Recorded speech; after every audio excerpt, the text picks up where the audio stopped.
किसी औषधि को आप ले रहे हैं, मालूम पड़े कि औषधि आपको लग नहीं रही है, शिव महापुराण की कथा करेंगे। मान लो औषधि आपको नहीं लग रही, आपने औषधि बहुत दिनों से ले रहे हो, कोई दवाई, मान लो आप किसी भी दवाई को ग्रहण कर रहे हैं और वो औषधि लगी नहीं रही है, वो शरीर को लगी नहीं पा रही और आप ठीक ही नहीं हो पा रहे, 15 दिन हो गए, 8 दिन हो गए, बताओ उतना की उतना ही कैटरीना है, उतना ही उतना अपना भरा हुआ, वही की वही लीवर, वही की वही किडनी, वही की वही स्मरण, सभी कुछ वही वही है,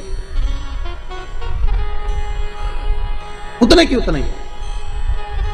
बीपी भी ऊंचा नीचा चल रहा है पर लेवल में नहीं आ रहा, शुगर भी लेवल में नहीं आ रही, तो प्रयास करा करो महाराज, बेलपत्री के फल का जो गुर्दा है, अंदर का जो भाग है फल का, उसको पानी में गला लीजिए और प्रदोष की प्रदोष, कम से कम प्रदोष नहीं हो और बीमारी जरा दवाई लगी नहीं रही हो तो बिना प्रदोष के भी कर सकते हो, उसको पानी में गलाइए, आधा घंटा पानी में, जैसे आपको सुबह मंदिर जाना है 10 बजे, तो सुबह स्नान कर कर कम से कम 6:30-7 बजे उसको पानी में गला दीजिए और उस बेले के फल का गुर्दा से गला हुआ पानी शिव जी को ले जाकर समर्पित कर दीजिए महाराज।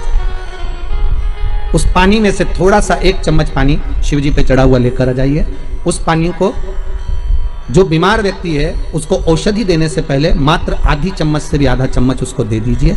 भगवान शंकर का श्री शिवाय नमस्तुभ्यम का जाप कर कर उस पानी को देने के बाद अगर आप औषधि देंगे तो ये पक्का है कि औषधि अपना कार्य करना प्रारंभ कर देगी और वो स्वस्थ होना प्रारंभ हो जाएगी, वो स्वस्थ होना औषधि के लिए। शंकर पर चढ़ी हुई भस्म, शंकर पर चढ़ा हुआ बेलपत्र, शंकर पर चढ़ा हुआ एक पुष्प भी औषधि का कार्य करता है। शिव महामृत्युंजय, अरे मार्कंडू जी के पुत्र मार्कंडे जो शंकर की आराधना में डूबे हुए थे, जिनकी उम्र कम थी, जिनकी आयु मात्र 12 वर्ष की थी और प्राण छूटना थे, और वो मार्कंडू जी के पुत्र मार्कंडे जी भगवत स्मरण में ऐसे डूब गए कि उनके मुख से महामृत्युंजय मंत्र का उद्घोष हो गया।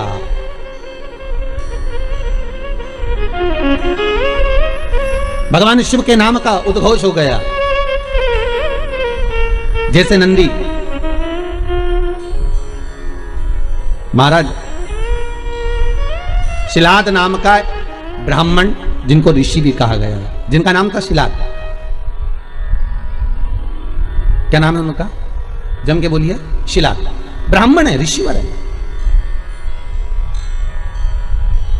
और शिलाद ब्राह्मण है, ऋषि हैं, बड़े शिव के भगत है, शंकर का बहुत अनुमोदन करते हैं, शिव का स्मरण में वो हमेशा डूबे रहते हैं, और उनका एक नाम स्मरण केवल ओमकार का ध्वनि करना और ओम नाम में डूबे रहना। ओम नमः शिवाय,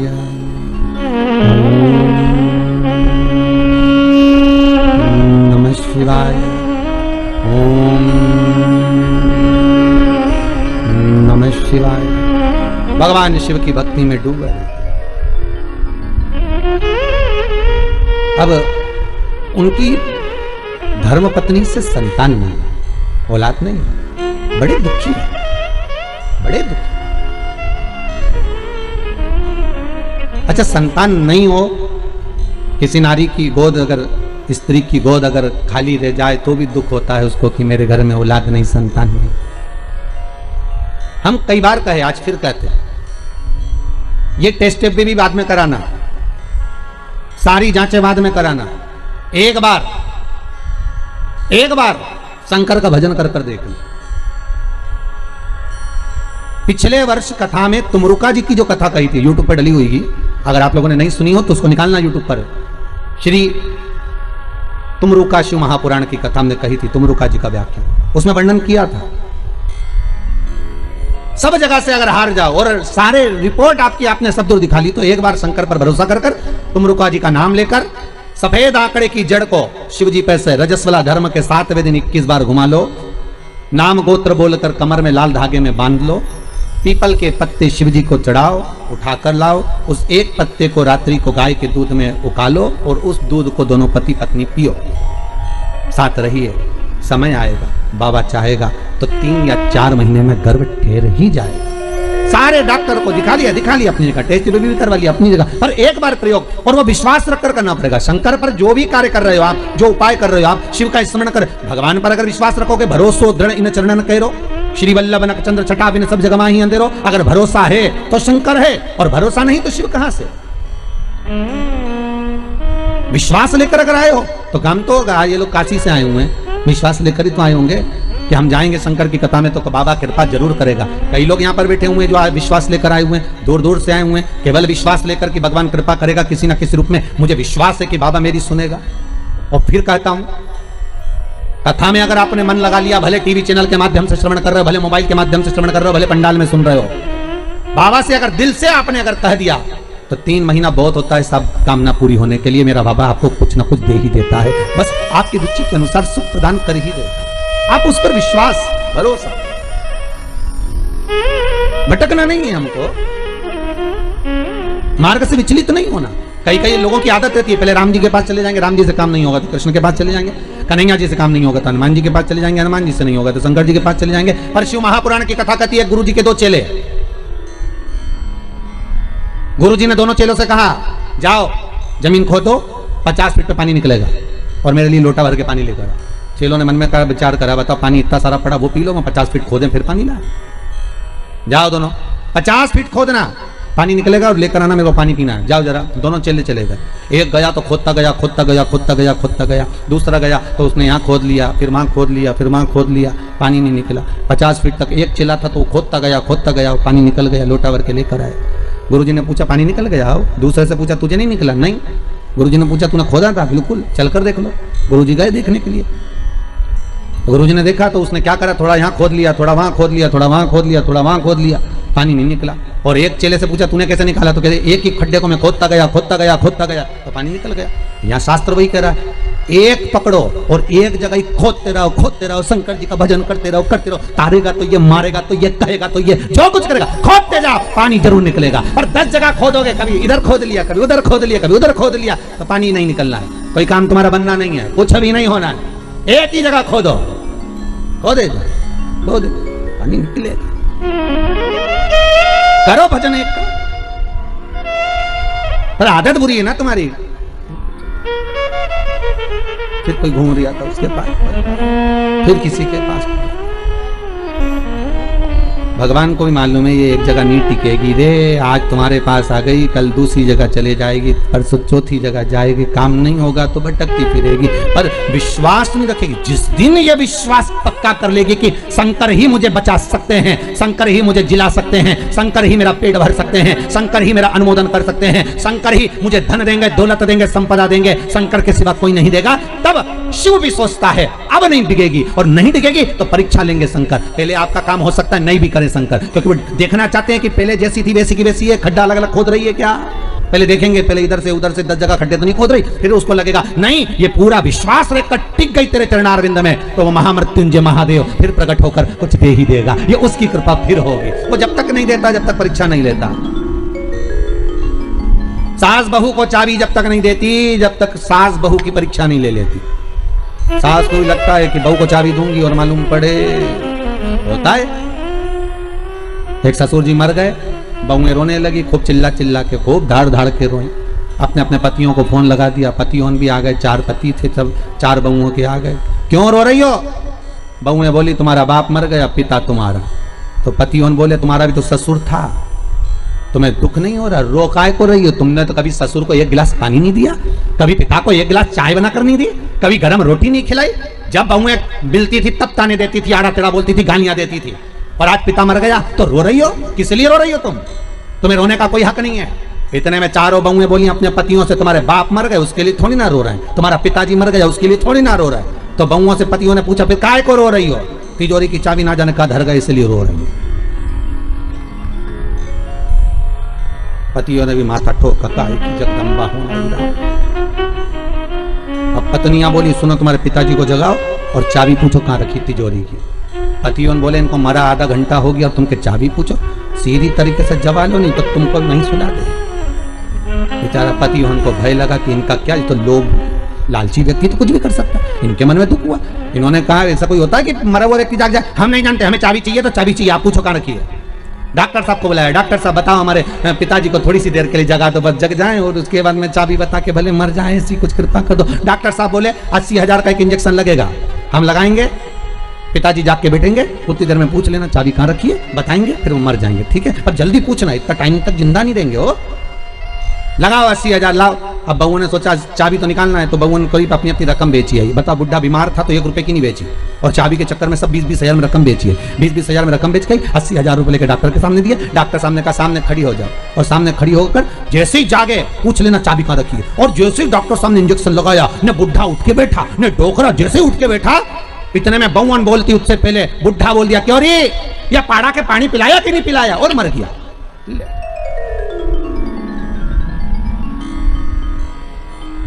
अब बहुवन तो और चिल्ला चिल्ला के रोने लगी। डॉक्टर साहब वंस मोर, एक बार फिर से। डॉक्टर साहब बोले ला 80 हजार, फिर इंजेक्शन लगाऊंगा, अब की बार पाड़ा के पानी पिलाया, अब भैंस के पिला के मर जाएगा। ला अभी जगाने में क्या, एक दुनिया है साहब, धन की मीत है, कोई किसी का नहीं संसार में, केवल धन ही मीत है। परसों की कथा में कहा था मरने के बाद सब कुछ फेंक देंगे, पर अंगूठी चिन्ह नहीं फेंकेंगे, सब रख लिया। कौन फेंक रहा?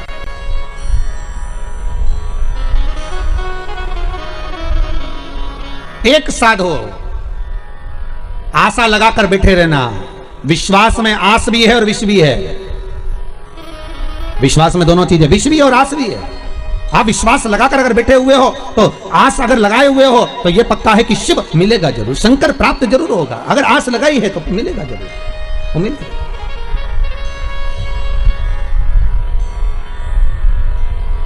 परमात्मा से अगर मन चित्त वृत्ति रमाए हुए हो तो प्राप्ति जरूर होगी।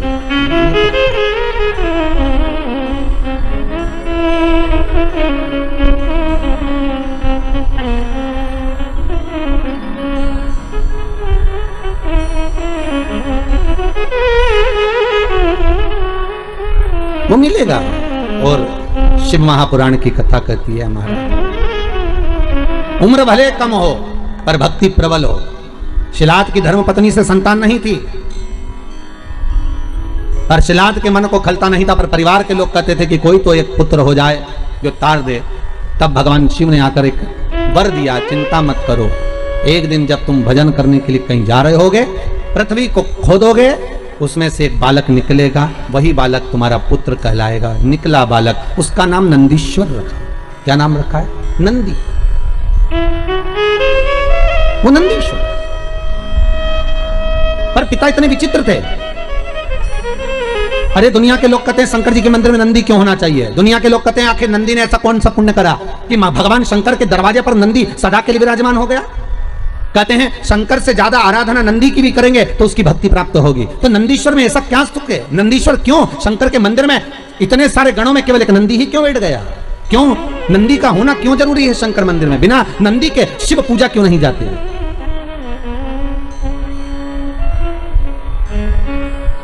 बिना नंदी के शंकर क्यों नहीं पूजाते? उसका कारण केवल इतना है कि पिता ने जब देख लिया 4 साल का बेटा नंदी, उसका भरण पोषण करा, जो जमीन में से प्रकट हुआ था, जो पृथ्वी में से निकला था, उसका पालन पोषण शिलाद ने कर लिया। और शिलाद ने करने के बाद एक दिन शिलाद के यहां पर देवता आ गए, एक मित्र एक वरुण, 2 देव पधारे।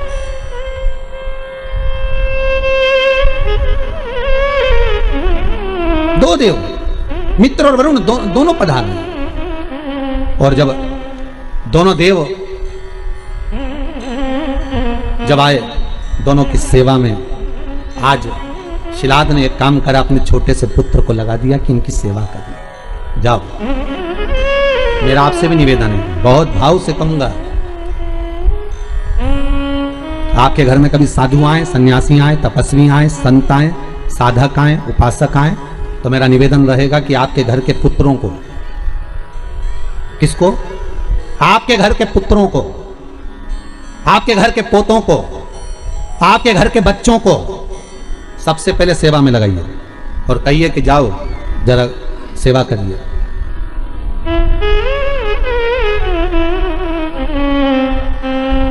जाओ सेवा में लगो, जरा करो सेवा, करिए।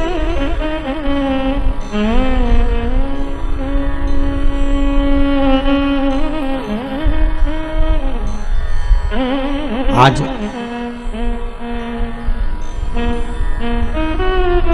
यदि ये जजमान परिवार कथा करा रहे हैं तो इनके बच्चे भी तो देख रहे हैं ना कि हमारे चाचा, हमारे पिताजी, हमारे काका, हमारी काकी, हमारे ताऊ, हमारी दादी सब शिव महापुराण की कथा का पूजन कर रहे हैं, अर्चना कर रहे हैं, भक्ति कर रहे हैं, तो उनके मन में भी तो सेवा का भाव जागेगा। वो भी तो मन में जागृत करेंगे कि हमें भी सेवा करना चाहिए, हमारा भी सेवा का भाव उत्पन्न होता है कि हम भी भगवती स्मरण करें। जाओ करो, जरा नमन करो, प्रणाम करो, दंडवत करो, साष्टांग करो, सेवा का भाव जुड़े। और शिलाद ने भेज दिया नंदी को, नंदी जाओ। नंदी कहते पिताजी मेरी उम्र 4 साल की है। पिताजी कहते कोई उम्र नहीं होती सेवा की, जाइए सेवा करो।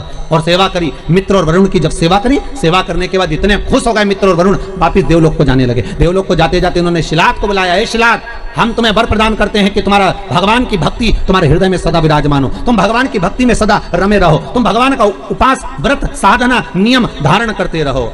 जाओ, हम तुम्हें आशीर्वाद देते हैं कि तुम्हारी आयु की वृद्धि भी हो। शिलाद की आंखों में आंसू भर गए।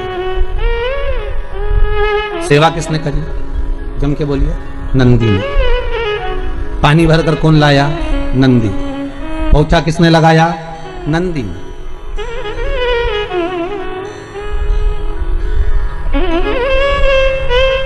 पोछा कौन लगाया? नंदी।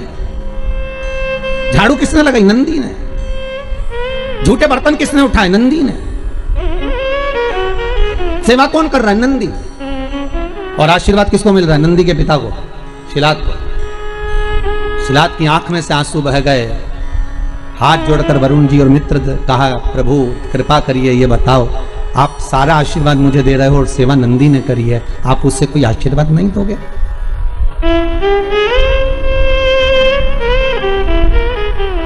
आप हमें कोई आशीर्वाद नहीं दोगे? हमारे ये विजयराज जी आज पूजन में बैठे हुए हैं, नाम तो हम ज्यादा जजमानों के जानते नहीं। अभयराज जी हैं, रामराज जी हैं, सभी भाई लोग।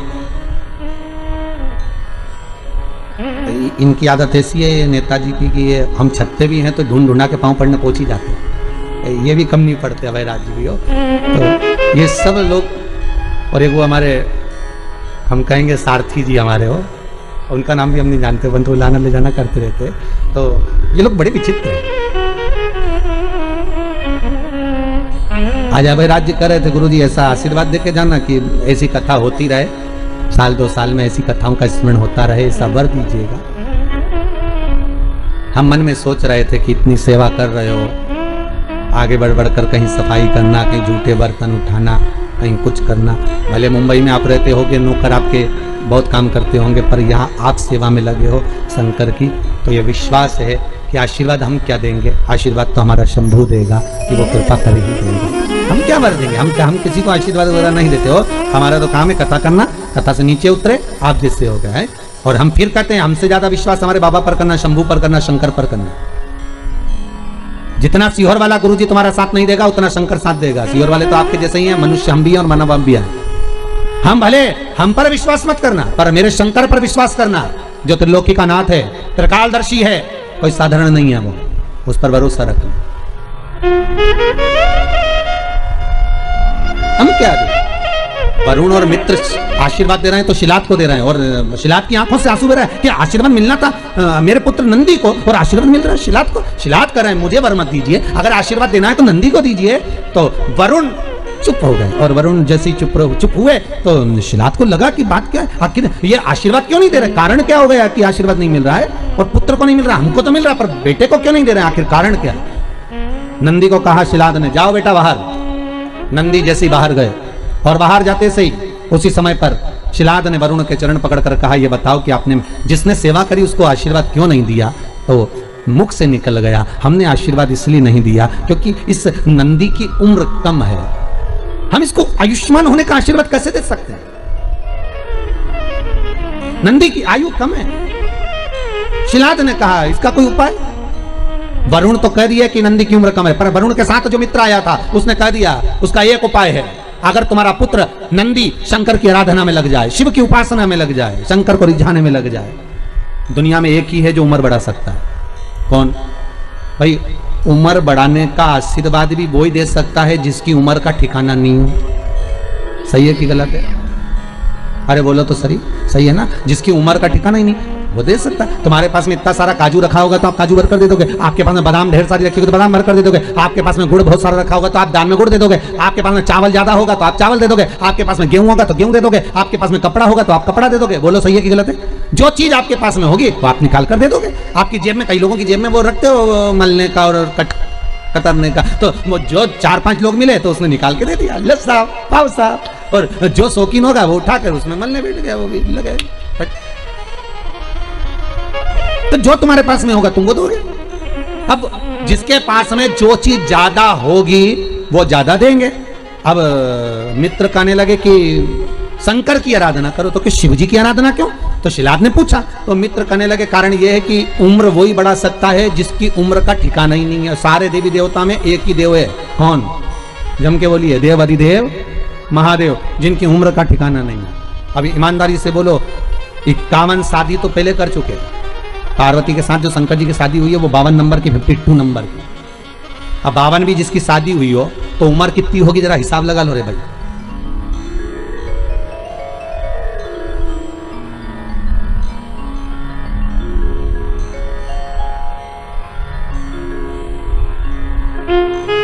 जैसे लाइट आई आप लोगों ने हाथ जोड़कर क्या मांगा? हमारी भी इतनी करा देना कि नहीं? 52 शिव की। जब पार्वती जी के साथ में बावर हो रही थी शिव जी की, तो माता पार्वती जी की मां मीनावती ने समझाया था कि शिव तो ठहरे कैलाशी, हरि गोरा पछताओगी, और बूढ़े जोगी के संग में तुम कैसे रह पाओगी। ये बूढ़े जोगी। तो पार्वती जी बोली, मैया एक बात बताओ, आपने कहा शंकर बूढ़े तो इनकी उम्र बता दो। और आपके यहाँ भी मैं निवेदन करूंगा, पूरे पांडे तारा में कोई ऐसा हो जो शंकर जी की उम्र बता दे तो जरूर बता देना भैया। किसी को मालूम हो कि शंकर की उम्र कितनी थी? है शंकर की उम्र कितनी है? किसी को नहीं मालूम। तलातल रसातल, अरे भगवान विष्णु भगवान ब्रह्मा के ही कई अवतार हो गए, पर शंकर वही की वही रह गए, शिव वही की वही।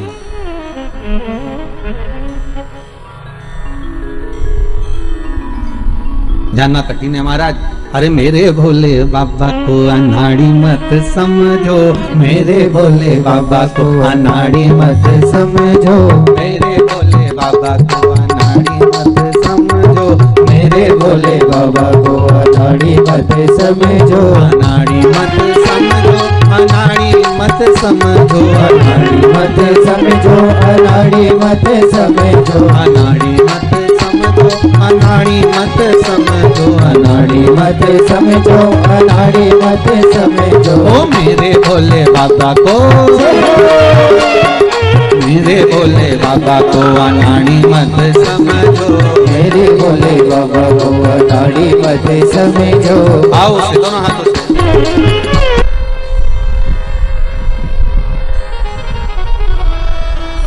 और ये तीनों तारकाक्ष, विदुमाली, कमलाक्ष की, ये तीनों पिताजी के जाने के बाद इनके मन में यह स्वभाव आ गया कि अब हमारे पिता नहीं, अगर हम देवताओं से द्वेष लेंगे तो मारे जाएंगे। तो देवताओं से हमें द्वेष भी नहीं लेना है, एक काम करना है, पहले देवताओं का हम तप साधना कर कर उनसे वर प्राप्त कर लें। तो तीनों ने वर प्राप्त करा, वर मांगा ब्रह्मदेव से, ब्रह्मा जी से कहा हमारे प्राण ना छूटे, हम अजर और अमर हो जाएं, ऐसी कृपा कर दो। ब्रह्मदेव कहने लगे ये कभी नहीं हो सकता कि तुम अमर हो जाओ, ये बड़ा कठिन है कि तुम अमर हो जाओ, ये बहुत कठिन है। मरना तो पड़ेगा, हमारा मृत्यु निश्चित है और प्राण तो छूटेंगे। आपको पहले भी कहा, बादाम खाओगे तो भी मरोगे, नहीं खाओगे तो भी मरोगे, रोटी खाओगे तो भी मरोगे, नहीं खाओगे तो भी मरोगे, कथा सुनोगे, अरे जम के तो बोलो, तो भी मरोगे, नहीं सुनोगे तो भी मरोगे, ठीक है। ब्यूटी पार्लर जाओगे तो भी मरोगे, नहीं जाओगे तो भी मरोगे, सीधी बात है, जो है वो है। फिर कई लोग कहते हैं महाराज जी आप करो कथा सुनोगे तो भी मरोगे, कथा नहीं सुनोगे तो भी मरोगे, तो फिर कथा सुनने से फायदा क्या है? हमारा कहना केवल इतना सा है, बिल्ली अपने बच्चे को अपने मुंह से पकड़कर 7 घर लेकर जाती है। बच्चा मरता है क्या बिल्ली का? नहीं। बिल्ली अपने मुख से चूहे को पकड़ती है, चूहा बचता है क्या? नहीं। उसी तरह अगर तुमने कथा सुन ली, भगवान का भजन कर लिया, नाम जाप कर लिया, नाम स्मरण कर लिया, नाम संकीर्तन कर लिया, शिव की आराधना कर ली, तो बिल्ली जैसे काल के मुंह में जाओगे तो सही, पर बिल्ली के बच्चे जैसे बचकर बाहर निकल जाओगे। और अगर भजन नहीं करा तो मरोगे तो, पर चूहे जैसे लहूलुहान हो जाओगे। कथा का बस यही फल, स्मरण का केवल यही फल है।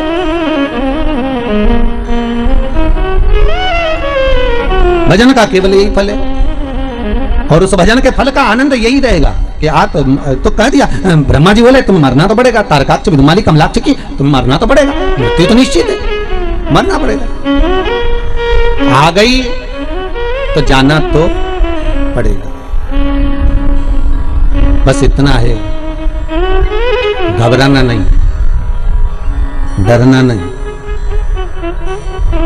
थोड़ी देर शांत होकर उस शंभू का स्मरण करना, थोड़ी देर शांत होकर उस शिव का नाम जाप करना। श्री बोलो एक बार, श्री शिवाय नमस्तुभ्यम। फिर से बोलिए, श्री शिवाय नमस्तुभ्यम। एक बार जब लगे कि आज थोड़ा सा दिल विचलित है तो थोड़ा थोड़ा जाना तो है, मरना निश्चित है, आज नहीं तो कल।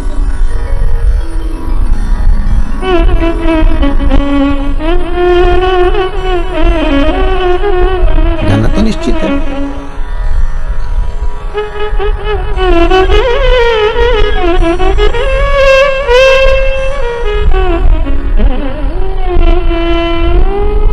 एक निश्चितता है मृत्यु की। बस भजन करते हुए, कीर्तन करते हुए, नाम स्मरण करते हुए जाएं तो एक आनंद की अनुभूति होगी, आनंद की अनुभूति। शिव कथा कर रही है, शंकर का अनुमोदन कर रहा है, शिव महापुराण की कथा वर्णन कर रही है। हे तारकाक्ष, हे कमलाक्ष की, मरना है।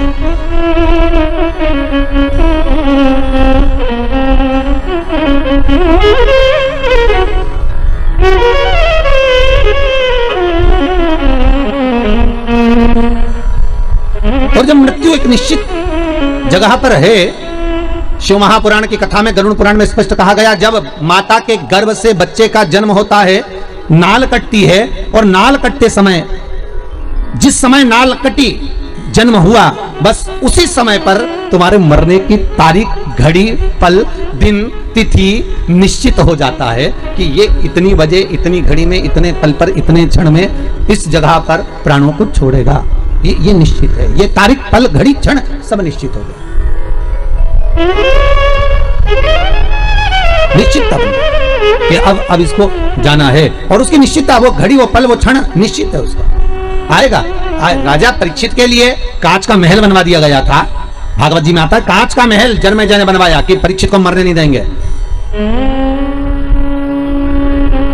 भूख लगी, अनार का रस गिलास में भरकर जा रहा था, अनार भी नहीं भेजे कि अनार में अगर तक्षक नाग चले गया तो नहीं भेजे, अनार का रस भेजा, कपड़े से छान छान कर भेजा, पर नाग भी नाग था, मृत्यु मृत्यु थी।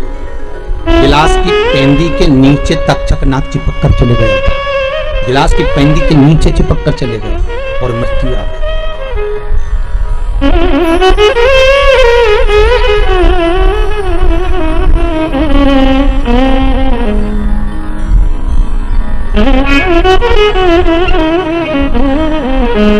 नाम के तेरी दुनिया दीवानी, भोले बाबा करो मेहरबानी।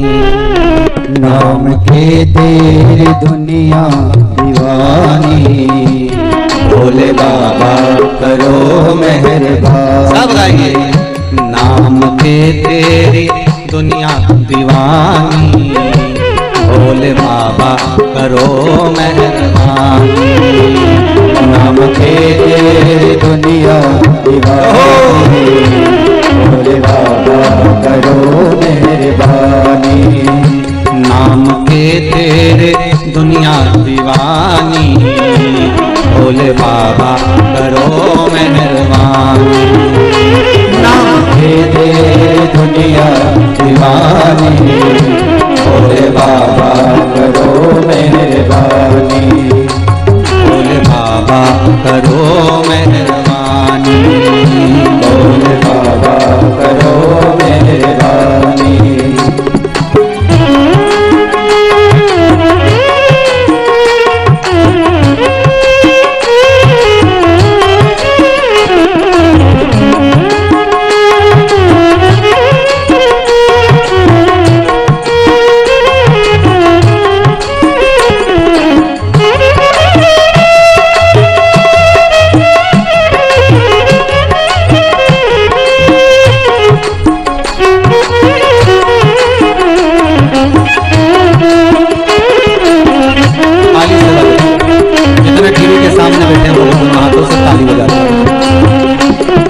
तेरे भक्तों पे संकट है भारी, तेरे भक्तों पे संकट है भारी, तेरे भक्तों पे संकट है भारी।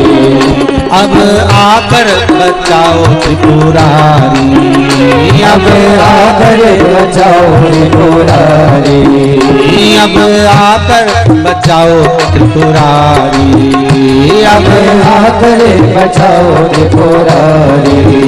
यही विनती है हमसे तुम्हारी, यही विनती है हमसे तुम्हारी। बोले करो मेहरबान, नाम के तेरी दुनिया दीवानी, बस वाले करो मेहरबानी। नाम के तेरी दुनिया दीवानी, काश वाले करो मेहरबानी। नाम के तेरी दुनिया दीवानी, काश वाले करो मेहरबानी। भोले बाबा करो मेहरबानी, भोले बाबा करो मेहरबानी। डमरू वाले करो मेहरबानी, डमरू वाले करो मेहरबानी। नाम के तेरी दुनिया दीवानी, काश वाले करो मेहरबानी। नाम के तेरी दुनिया दीवानी, काश वाले करो मेहरबानी। सब गाइए आओ।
दाता बिगड़ी बनाई, लाखों की दाता बिगड़ी बनाई, लाखों की दाता बिगड़ी बनाई, लाखों की दाता बिगड़ी बनाई। मेरे कारण क्यों देर लगाई, मेरे कारण क्यों देर लगाई, मेरे कारण क्यों देर लगाई, मेरे कारण क्यों देर लगाई। तेरे दर्शन की दुनिया दीवानी, तेरे दर्शन की दुनिया दीवानी। बोल ओ मेहरबान, नाम के तेरी दुनिया दीवानी, भोले बाबा करो मेहरबानी। दुनिया दीवानी, भोले बाबा करो मेहरबानी। लाखों की किस्मत सवारी, भोले बाबा करो मेहरबानी।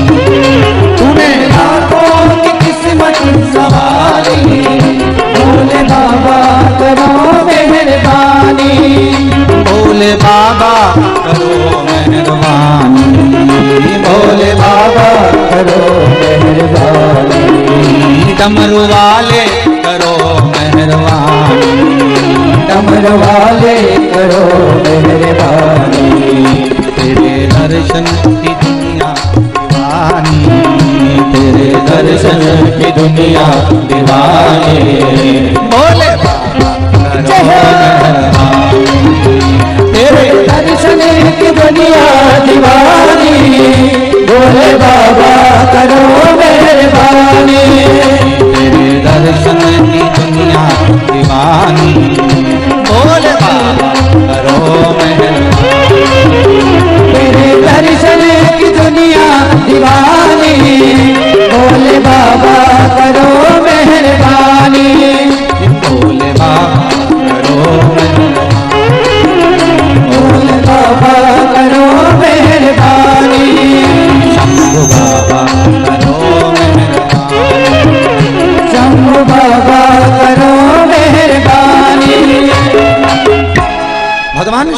इसलिए नाम स्मरण चित्त में भक्ति का बलता जो रहे वो एकाग्र चित्तता की,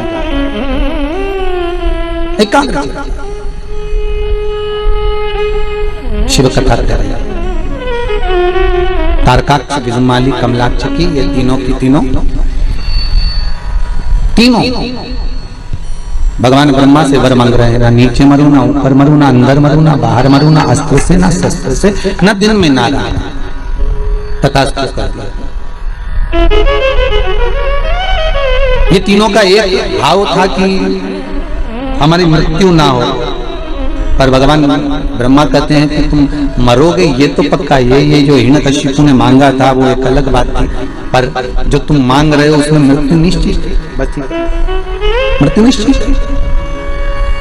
तुम और कुछ मांग लो तो हमें वर दीजिए, हम तीनों एक एक अलग अलग पुरियों में निर्माण में रहें, अलग अलग महल में, अलग अलग नगर में हम रहें, हमारी मृत्यु हो तीनों की एक साथ, तथास्तु। यही है। एक ने सोने का महल बनवाया, एक ने पीतल का महल बनवाया, एक ने लोहे का महल बनवाया, तीनों अलग अलग रहने लगे। तीनों भाइयों ने विचार कर लिया कि तीनों कभी आपस में मिलने मत आना। एक माता और एक पिता, इनकी दिली तमन्ना क्या होती है कि मेरे बच्चे जहां रहें वहां सुखी, तुम जहां रहो वहां सुख से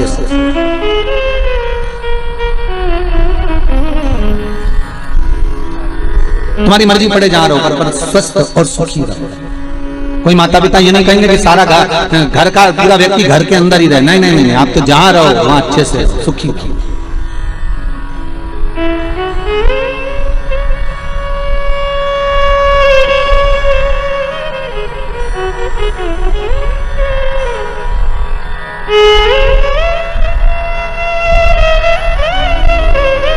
अब तीनों अलग अलग रह रहे थे, पर उपद्रव इतना उपद्रव मचाया इन तीनों ने कि देवताओं परेशान हो गए, और देवताओं ने आपस में बात करी कि इनको मारे कौन। तो सबने जाकर शंकर जी से निवेदन करा, भोलेनाथ जी इनको तो आपको ही मारना पड़ेगा। शंकर भगवान बोले मारने को तैयार हूं, पर बात इतनी सी है कि तीनों मरेंगे तो एक साथ मरेंगे,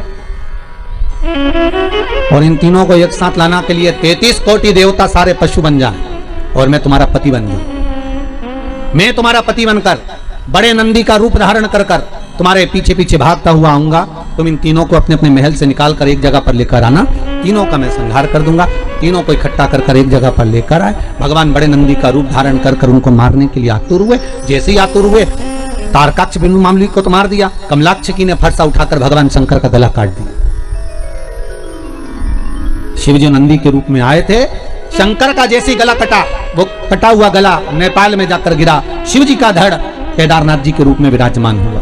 पर शिवजी ने देखा यदि ये आज नहीं मरे तो फिर नहीं मरेंगे, तो शंकर भगवान ने सोचा इनको मारना जरूरी है। शिवजी अपने असली स्वरूप में आ गए, त्रिशूल उठाकर तारकाक्ष विदुमाली को मारा। जैसे ही मारा, कमलाक्षकी मारने के लिए पीछे से दौड़ा। भगवान ने पीछे का कोना, तो त्रिशूल की नोक पीछे का भाग कमलाक्षकी को दिया। तब जाकर ये तारकासुर के 3 पुत्र मरे। देवता आनंदित हुए। तब देवताओं को लगा कि अब सुख का भान होगा, अब आनंद की अनुभूति है, अब आनंद की अनुभूति होगी।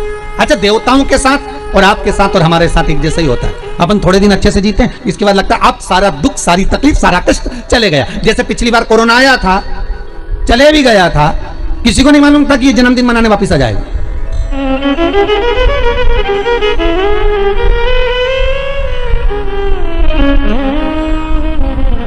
अच्छा, पैदा हुआ था जब इतनी बड़ी पार्टी नहीं करी थी इसने, कोरोना ने, पर अभी तो बहुत ही लंबी चौड़ी पार्टी कर दी साहब। लेकिन कितनों को निपटाया जा रही है, जो जो इसकी पार्टी में जा रही है सबको निपटा रही है। आपसे भी निवेदन है, दूर रहना, 2 गज की दूरी, मास्क है जरूरी, और एक दिन में कम से कम 25 बार हाथ को धोते रहो। और एक बहू से सास हमेशा हर बार कहती थी, ए बहू, एक एक कोने कोने की कचरे की झाड़ू एक एक निकाल लेना। हो बहू जब भी कोई काम करने बैठती ना, सास उसको हमेशा टोका करती है, एक एक चावल अच्छे से बीनना, हो एक एक भिंडी अच्छे से साफ करना, हो एक एक आलू अच्छे से धोना, हो। एक दिन बहू इतनी परेशान हो गई, अब की बार आज सुबह नहाने गई ना बाथरूम में, निकली नहीं 2 घंटा तक। जब 2 घंटे तक नहीं निकली तो सास को लगा कि कहां रह गई है अंदर। सास दौड़ कर गई है, बहू, हाँ मम्मी, निकलना। आती हूं मम्मी, इतनी देरी काय में हो गई, एक एक बाल को शैम्पू कर रही हूं। सास समझ गई, इसको बुरा लग गया। तुम भी करो, प्रतिदिन कम से कम प्रयास जरूर करो। सोशल डिस्टेंसिंग का पालन करिए, मुंह पर मास्क लगा कर रखिए, हाथ को सैनिटाइज करते रहें, धोते रहें और दूरी बनाकर रखें।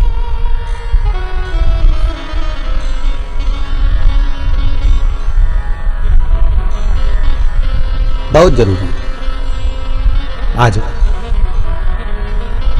होता है। अपन सोचते हैं कि अब अच्छा दिन आने वाला है, समय अच्छा आएगा, अच्छा हो जाएगा। यही सोचते सोचते सोचते सोचते होता है। एक जैसे संत है, एक नदी के किनारे पर बैठ गया, तट पर। किसी ने पूछा, बाबा जी क्यों बैठे हो? बाबा जी बोले, नदी का पानी खत्म होए तो मैं पार हो जाऊं। दूसरे ने कहा, बाबा जी ये नदी का पानी कभी खत्म नहीं होगा, तुम्हें पार होना है तो नाव में बैठो और चले जाओ। संत कहने लगे, इसलिए तो समझाने के लिए बैठा हूं कि दुनिया के लोग सोचते हैं बस ये समय निकल जाए, इसके बाद फिर अच्छा समय आएगा, ये समय निकल जाए इसके बाद अच्छा समय आएगा।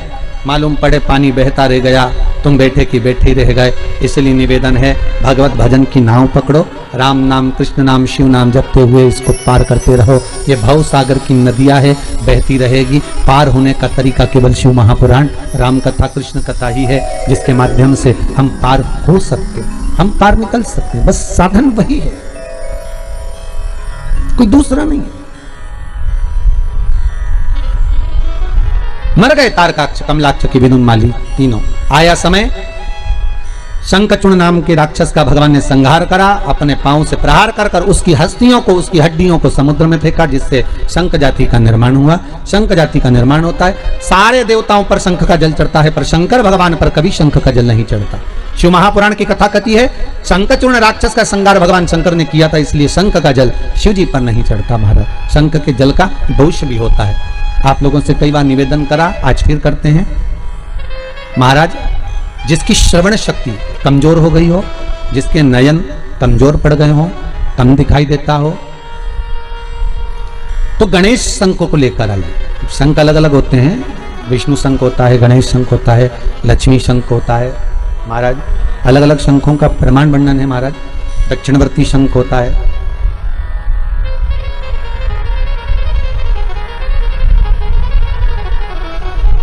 तो गणेश शंख को लेकर आए। अगर आंखों से बहुत कम दिखाई दे रहा हो तो 12 महीने शिवरात्रि आती है। किसी भी शिवरात्रि पर शंकर भगवान पर पीपल के पत्ते पर शहद रखकर शंकर जी पर डाल दीजिए। उस शहद को पीपल के ही पत्ते पर रखकर ले आइए, घर पर लाकर उसको कटोरी में निकाल लीजिए, पत्ते को ठंडा कर दीजिए। उस ओरिजिनल शहद, असली शहद होना चाहिए, उस शहद को आंखों में काजल जैसा लगाना प्रारंभ कर लीजिए। 1 महीना या 15 दिन आप आंखों में लगाएंगे, धीरे धीरे रोशनी बढ़ना प्रारंभ हो जाएगी।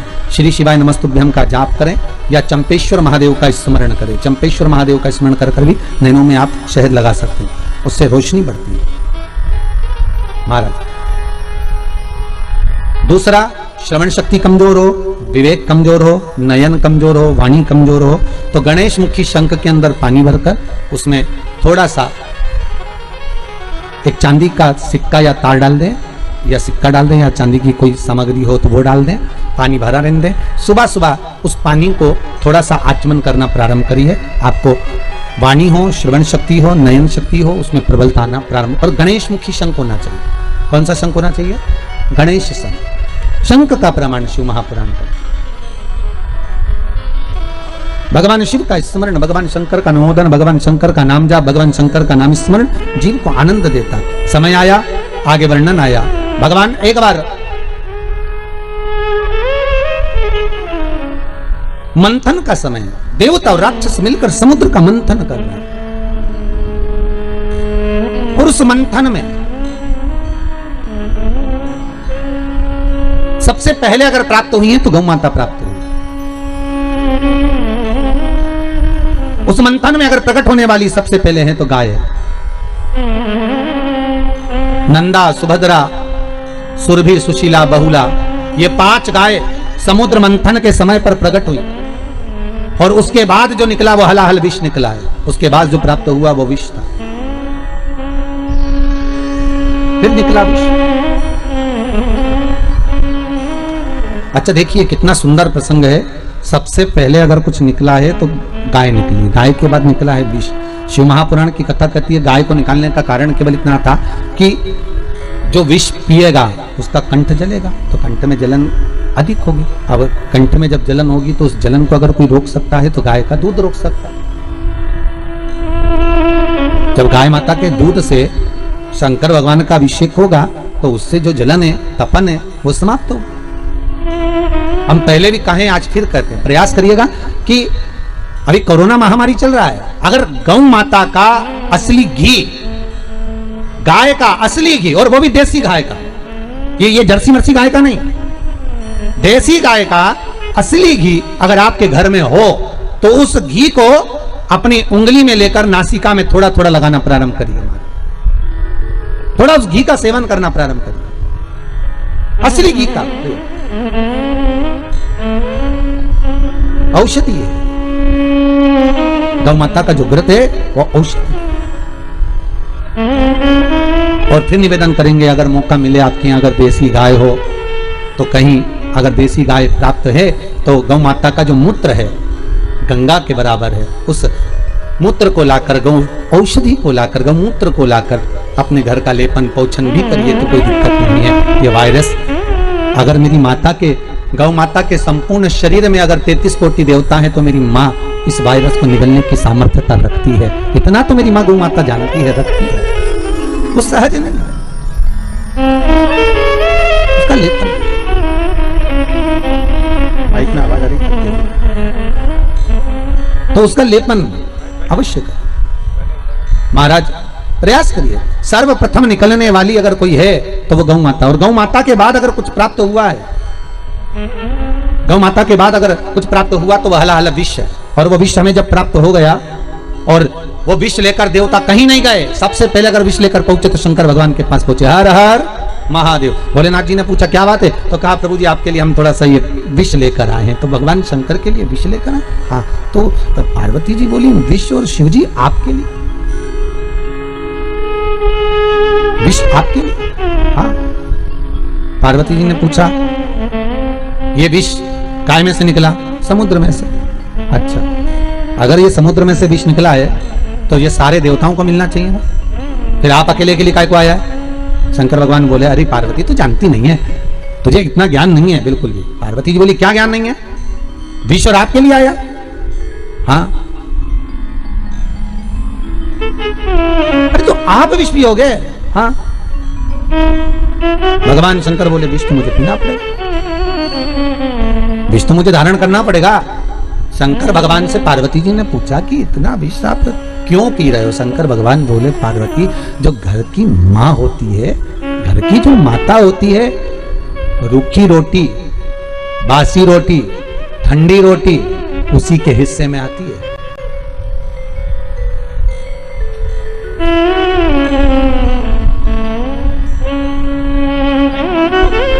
हमको अभयराज जी बता रहे थे, गुरुदेव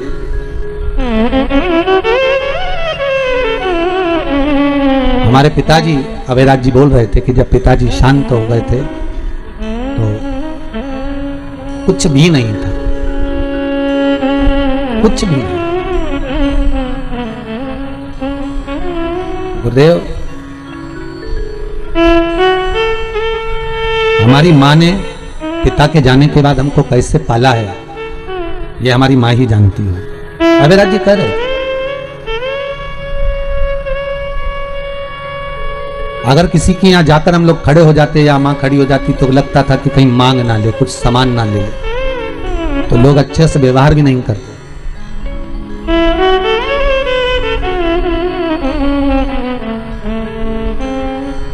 हमारी माँ, अभयराज जी बोल रहे थे, जब हमको भोजन करा देती और हम पूछते माँ तेरे लिए कुछ है कि नहीं है? रखा है, ढक कर रखा हो। जब बर्तन को हटाकर देखते थे तो उसमें भोजन नहीं रहता था, भूखी ही रहती। ये घर का जो बड़ा होता है, घर का जो बुजुर्ग होता है, घर की जो माँ होती है, घर का जो पिता होता है, ये बहुत सहनशील होता है। इसीलिए इनको माता और पिता को भगवान कहा जाता है। क्या कहते हैं? भगवान। और आप लोगों से फिर निवेदन करूंगा, जिस घर में माँ बाप की इज्जत नहीं होती, उस घर में देखना कभी बरकत नहीं होती। जहां पर माता पिता का आदर होगा, सम्मान होगा, सत्कार होगा, वहां लक्ष्मी भरपूर बरसेगी। और जहां माता पिता का आदर घटता चले जाता है, जहां माता पिता से आड़े टेढ़े शब्दों में बात करी जाती है, जरा सी देर में बहुएं जब सास से ससुर से तार्किक बात करने लगती हैं, ताने देकर एक दूसरे को ताने से जब बातें करी जाती है, उस घर में संपदा नहीं टिकती।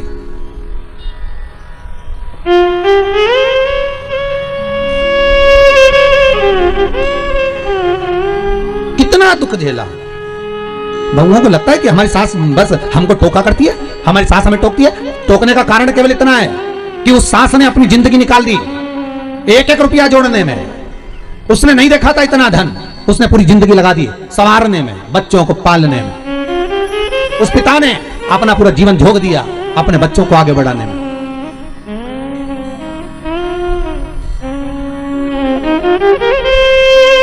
तो सास विचार करती है, ससुर विचार करता है कि मैं अपनी बहू को इतना प्रबल बना दूं कि कल से अगर कोई दुख आए, तकलीफ आए, कष्ट आए तो वो भी सहन करना सीख जाए, सहन करना सीखे।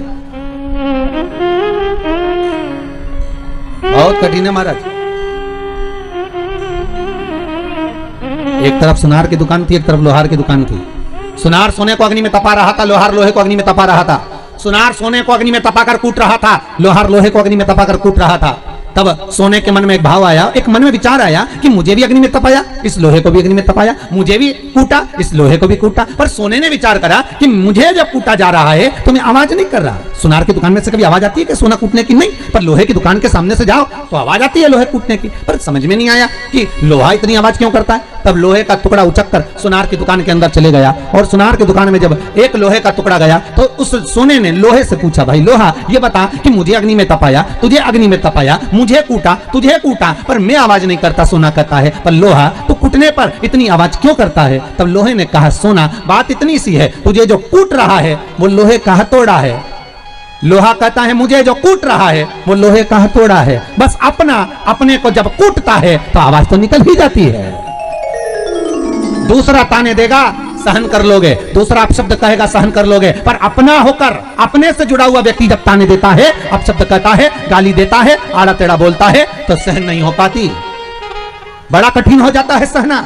जब लोहे को लोहा चोट देता है तो आवाज निकल जाती है। दूसरा देगा चल जाएगा, पर अपना ना दे, बहुत कठिन है। फिर निवेदन करूंगा, बर्तन को बाहर से ज्यादा मांजते हो कि अंदर से ज्यादा मांजते हो? बोलो जम के। आपसे नहीं पूछ रहा हूं क्योंकि आप तो मांझे ही नहीं होगे, और लॉकडाउन में मांझा हो तो बात दूसरी है। तो आपसे नहीं पूछ रहा हूं, मैं तो जीजियों से पूछ रहा हूं। जीजियों बोलो, बर्तन को बाहर से ज्यादा मांजते हो कि अंदर से ज्यादा मांजते हो? अरे बोलो जम के। हैं? अंदर से। गंगा घाट की हो तुम भी, चतुर तो बहुत हो, पक्का बिल्कुल सही बोली ना। कहां से मांजते हो? अंदर से। क्योंकि बर्तन का काम अंदर से। अगर दूध रखेंगे फटे ना, सब्जी बनाए बेकार ना हो, कोई सामग्री रखे तो बेकार ना हो, इसलिए बर्तन को अंदर से मांजा जाता है। बस शिव महापुराण भी यही कहती है, बाहर से कैसे भी दे लेना पर भीतर से साफ हो। अंदर से जितने निर्मल होगे, क्योंकि भगवान की कथा रामचरितमानस कहती है, निर्मल मन सो मोहि पावा, मोहि छल छिद्र कपट ना भावा। भगवान की कथा कर रही है, मुझे निर्मल मन चाहिए, निर्मल वृत्ति चाहिए, निर्मल सोच चाहिए, निर्मल भाव चाहिए। थोड़ा प्रेशर डाउन हो रहा है। मुझे निर्मल मन चाहिए, निर्मल मन। निर्मल मन सो मोहि पावा, मोहि छल छिद्र कपट ना भावा। बर्तन बाहर से कैसा, तुम बाहर कैसे भी कपड़े पहन रहे हो चल जाएगा, पर अंदर से अच्छे दिखो जी। दुनिया के लोग आज के जमाने में बाहर से अच्छे दिखते हैं, और अंदर कितना कपट भरा होता है ये वही जानते साहब। कितना कपट।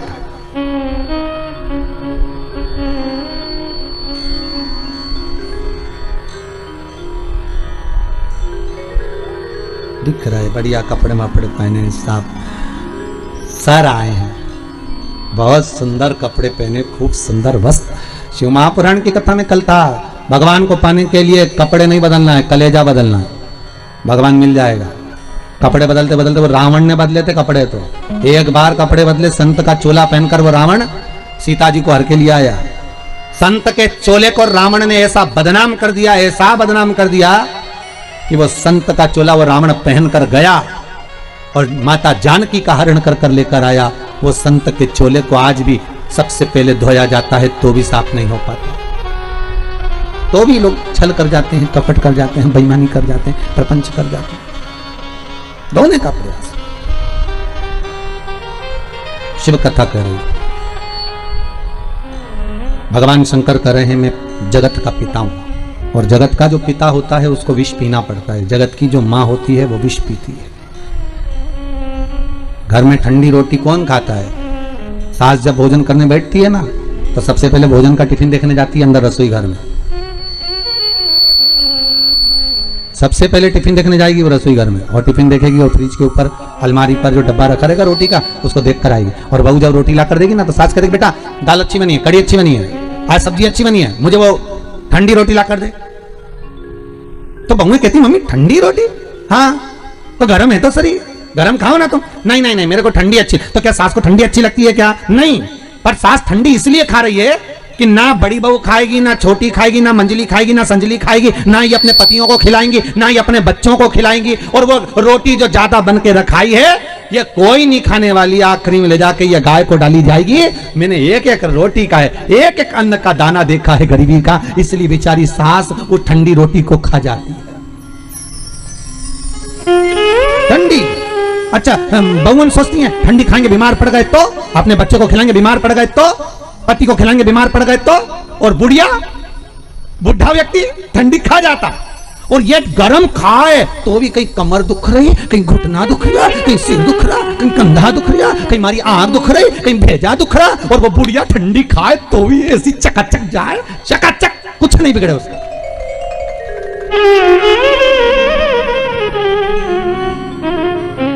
चकाचक रह रही, वो उसका कुछ नहीं बिगड़ रहा है।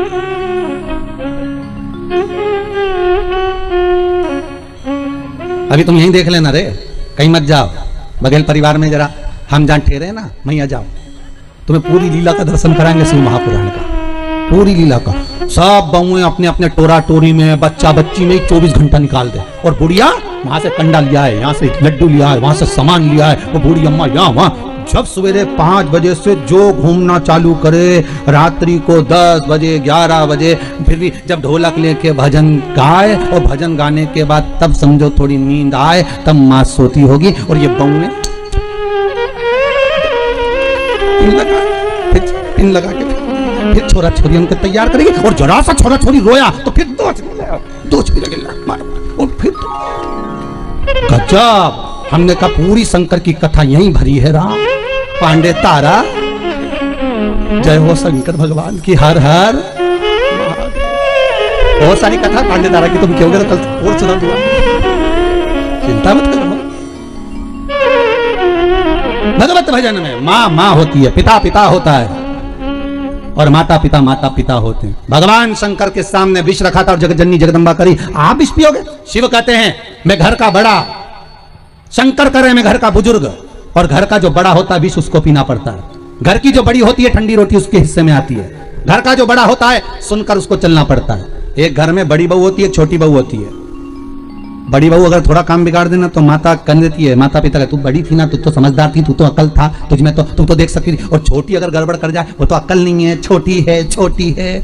भगवान से प्रार्थना करना अगली बार जन्म देना तो बड़ा बना कर मत भेजना। जितने बड़े होते हैं उन्हीं को सुनकर चलना पड़ता है, छोटे का क्या है, वो तो अलमस। भगवान से बस 2 बात की, एक बड़ा मत बनाओ, एक समझदार मत बनाओ। घर में 2 तरह की बहू होती है, एक समझदार, एक वो ऐसी होती है जिसमें अक्ल ही नहीं होती। जो समझदार होती है बेचारी, इसको 24 घंटा काम करना पड़ता है। मामा जी आए कि नहीं आए, फूफा जी आए कि नहीं आए, काका जी ने रोटी खाई कि नहीं खाई, नाना जी आए कि नहीं आए। और एक वो जिसमें अक्ल नहीं रहनी, वो पूरी शादी में सबसे पहले मेहंदी मंडा मुंडू के तैयार होके और बफेट निपटा के बच जाए।